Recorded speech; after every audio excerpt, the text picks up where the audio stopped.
নমস্কার বন্ধুরা, গুনগুন লিটল কিচেনে আপনাদের স্বাগতম। আজকে একটা মাছের কালিয়া দেখাবো। তো এর জন্য একটু আদা, রসুন, পেঁয়াজ লাগবে। এগুলো আমরা চলো পেস্ট করে নিই।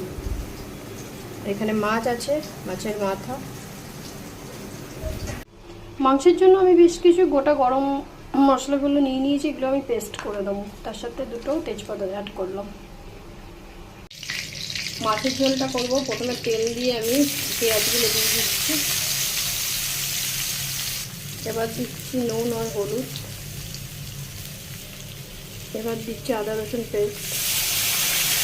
এবার দিচ্ছি লঙ্কা পেস্ট। এবার দিচ্ছি তিখা লাল।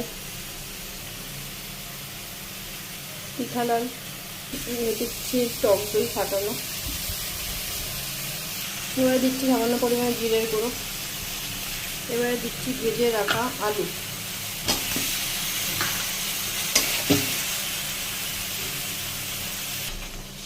এরপরে জল অ্যাড করবো।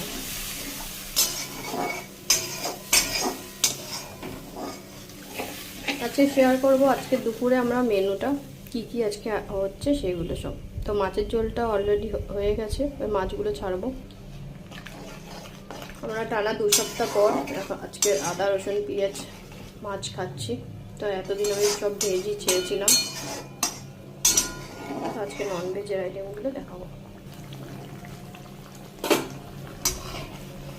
মাছগুলো ছেড়ে দিচ্ছি। এরপর উপর দিয়ে আমি একটু গরম মশলা ছিটিয়ে দিচ্ছি।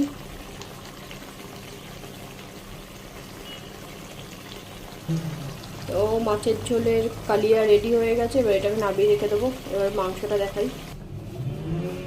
তো আমার বড়মশাই জন্য মাছের ঝোল রেডি হয়ে গেছে। আরও অনেক কিছু আছে, চলো দেখাবো দুপুরে।